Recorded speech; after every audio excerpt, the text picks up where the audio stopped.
Salut à tous. Alors on poursuit pour la nomenclature. La dernière fois, en tout cas la vidéo précédente que je t'ai proposée, on a fait la nomenclature des dérivés halogénés. On va rester sur les fonctions monovalentes et on va s'intéresser à la nomenclature des alcools. Ok. Donc les alcools, je te souviens, je te rappelle normalement ce que c'est. C'est un groupement hydroxyle OH qui va être relié à un carbone tétraédrique, c'est-à-dire un carbone qui possède 4 liaisons simples. Ok. Ça, c'est la définition de la fonction alcool.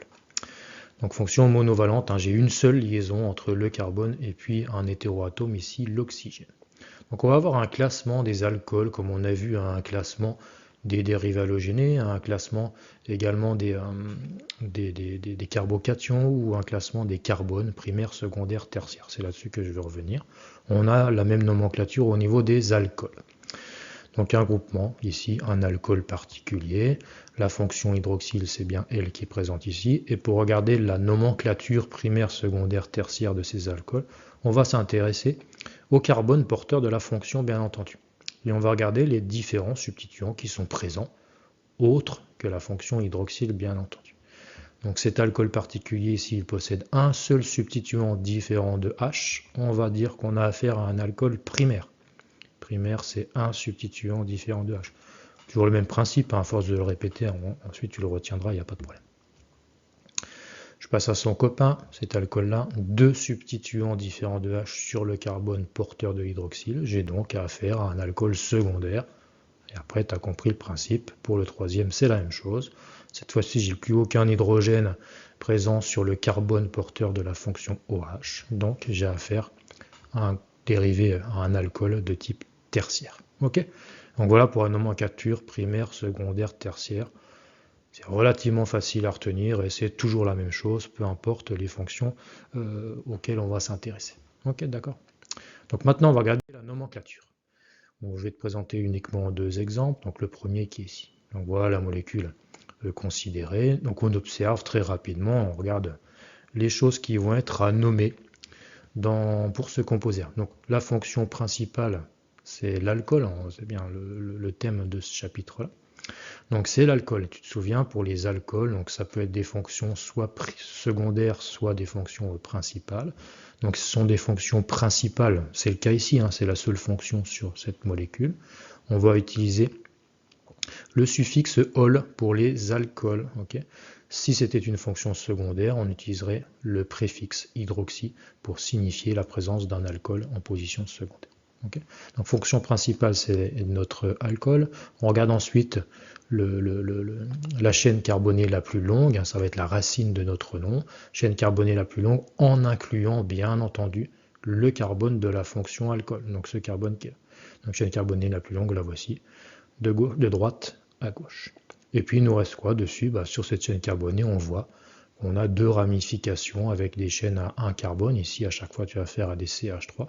Donc j'ai deux ramifications de type alkyle, ici des méthyl CH3. Okay. Donc à partir de là, on a tout identifié. Il reste juste à regarder le sens de numérotation. Ici, il n'y a pas vraiment d'ambiguïté. Pourquoi? Parce que la fonction principale on doit lui attribuer le numéro le plus petit. Donc le carbone numéro 1, c'est obligatoirement le carbone de ma fonction alcool. Et je numérote forcément de la droite vers la gauche. Okay. Il n'y a pas d'autre possibilité, donc là c'est relativement facile. Donc là on a tous les éléments, il n'y a plus qu'à écrire l'ensemble de ces éléments. Okay. Chaîne carbonée à 8 atomes de carbone, on se retrouve avec un oct quelque chose, d'accord. Ici, on n'a pas de cycle, donc ce ne sera pas un cyclo-oct quelque chose. Par contre, on a une liaison double, ici une insaturation, entre le carbone numéro 6 et le carbone numéro 7. Et pour nommer les insaturations, tu te souviens, on va numéroter, on va donner le numéro du carbone qui est le premier concerné par la liaison double. Donc ici, dans la numérotation, le premier carbone concerné, c'est le carbone numéro 6.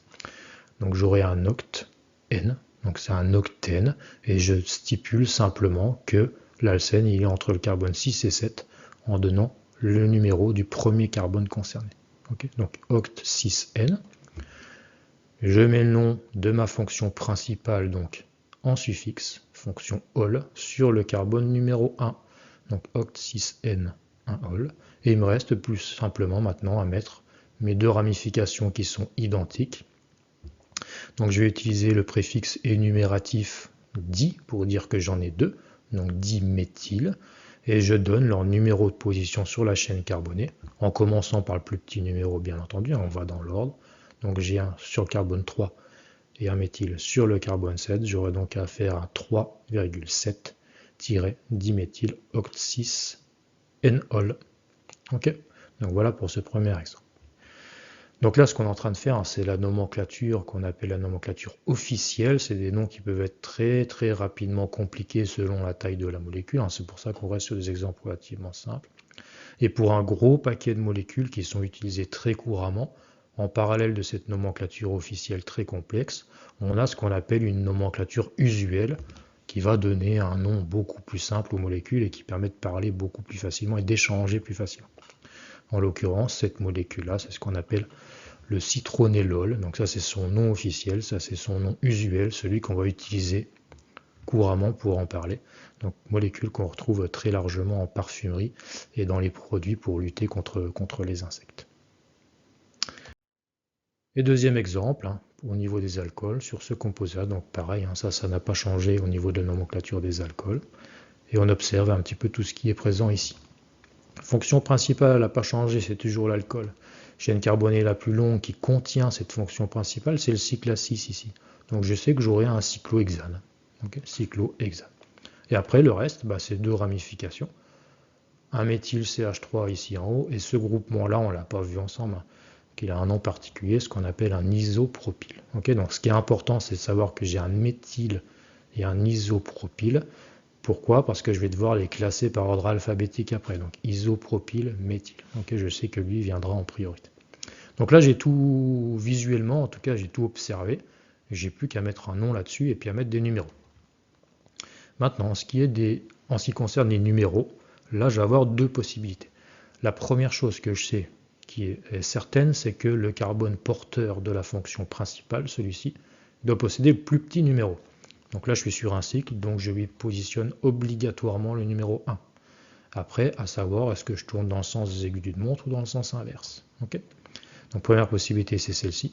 Le 1 toujours sur l'alcool, et après, je vais par le haut ou je passe par en bas. Okay, donc qu'est-ce qui va me donner la solution sur les deux possibilités? Eh bien, ce sont les deux substituants que je vais classer par ordre alphabétique. Et par ordre alphabétique, le substituant prioritaire, c'est l'isopropyle, qui est prioritaire sur le méthyle. Donc l'isopropyle, je devrais lui attribuer le plus petit indice possible. Donc on voit qu'ici, dans cette numérotation-là, il aura le numéro 2, alors que dans celle-ci, il aurait le numéro 6. Donc elle, je l'abandonne directement au profit de la numérotation de gauche. Ok ? Donc maintenant, je peux donner, j'ai tous les éléments, il n'y a plus de problème, il n'y a plus qu'à transcrire ça en toutes lettres. Donc chaîne carbonée à 6, on a dit, on avait affaire à un hexane. Je sais que c'est un cycle, j'ai pas de liaison double, j'ai pas de liaison triple, donc j'ai un alcane cyclique, donc je vais dire que j'ai un cycloalcane, cyclohexane. Okay, donc ça, c'est toute la structure qui est entourée en vert. Je place ma fonction principale ol sur le carbone numéro 1, donc 1 ol, je précise la position. Et ensuite, par ordre alphabétique, je mets les deux ramifications. Et on a dit, isopropyle, il arrive en premier par ordre alphabétique. Je signifie simplement qu'il est présent sur le carbone numéro 2, donc 2-isopropyle. Et puis un méthyle en position 5, donc -5-méthyle cyclohexanol. Ok, donc voilà pour ce deuxième exemple au niveau des alcools, sur une structure, encore une fois, relativement simple, parce que la nomenclature devient extrêmement rapidement compliquée lorsque tu as affaire à des molécules complexes. Donc là encore, il y a une nomenclature officielle, c'est celle-ci, pour la décrire la molécule. Et sa nomenclature usuelle, c'est le fameux menthol que tout le monde connaît. Nomenclature officielle, ça va permettre de redessiner très facilement la molécule. Si je te dis simplement j'ai affaire à du menthol, tu ne vas pas en tirer grand-chose, tu ne pourras pas redessiner forcément la molécule si jamais tu ne la connais pas. Okay, alors qu'avec cette nomenclature-là, à partir du nom qui est donné là, on est capable de redessiner cette structure-là. Voilà, je te remercie. N'hésite pas à commenter, à liker ou à partager les vidéos pour encourager la chaîne. Je te remercie, à bientôt.